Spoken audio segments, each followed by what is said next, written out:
Hello students, आज का हमारा टॉपिक है रोल ऑफ डेंसिटी सोल्यूशन में, जिसे हम लोग डेंसिटी ऑफ सोल्यूशन के फॉर्मेट से दिखाते हैं। जैसा कि टॉपिक है role of density of solution, ये बहुत अहम रोल प्ले करती है और जितने भी कंसंट्रेशन के न्यूमेरिकल्स होते हैं उसमें सारे कंसंट्रेशन के जो अलग अलग फॉर्मेट हैं, मास परसेंटेज, पीपीएम, मोलैलिटी, आगे आप पढ़ेंगे नॉर्मेलिटी, तो ये सब को आपस में इंटर कन्वर्ट करने के लिए इसका बहुत इंपॉर्टेंट रोल आता है। डेंसिटी ऑफ सोल्यूशन आमतौर पर सवाल में गिवन की जाती है अगर उसको इस तरह का सवाल को टिपिकल करना है, जिसमें डेंसिटी का यूनिट होता है ग्राम पर एमएल या ग्राम पर centimetre cube. Density of solution simple होता है मास ऑफ सोल्यूशन जो ग्राम में होगा और वॉल्यूम ऑफ सोल्यूशन जो एमएल में होगा या सेंटीमीटर क्यूब में होगा।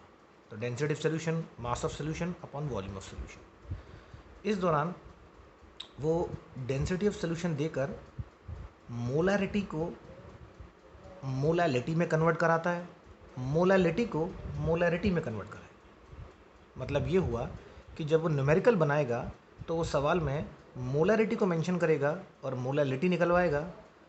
कभी सवाल में मोलैलिटी को मेंशन करेगा और मोलैरिटी निकलवाएगा। कैसे होगा ये ज़रा ध्यान से देखते हैं।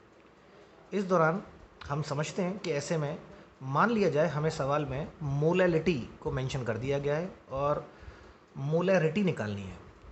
तो मोलैलिटी को अगर मेंशन कर दिया जाए तो ऐसे में सॉल्यूट का वेट, सॉल्यूट का मॉलिक्यूलर वेट दोनों में कॉमन है, जैसा कि हम देख सकते हैं मोलैलिटी में भी और मोलैरिटी में भी। जो डिफरेंस है वो यहाँ है इस लेवल पर, ये वेट ऑफ सॉल्वेंट है और यहाँ वॉल्यूम ऑफ सोल्यूशन।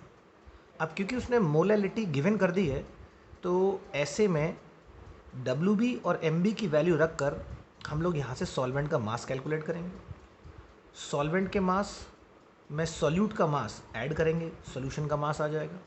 सॉल्यूशन के मास का इस्तेमाल करते हुए डेंसिटी क्योंकि गिवन है, वॉल्यूम निकाली जाएगी और वॉल्यूम को हम लोग बेसिकली यहाँ रखेंगे और मोलैरिटी कैलकुलेट करेंगे। जब यही काम करेंगे मोलैलिटी के लिए तो सवाल में मोलैरिटी गिवन कर देगा। इस दौरान मोलैरिटी गिवन है, सॉल्यूट का वेट, सॉल्यूट का मॉलिक्यूलर वेट दोनों में कॉमन है, तो यहाँ से हम लोग सॉल्यूशन का वॉल्यूम निकालेंगे। सॉल्यूशन के वॉल्यूम को रखेंगे क्योंकि डेंसिटी गिवन है, सॉल्यूशन का मास निकल आएगा।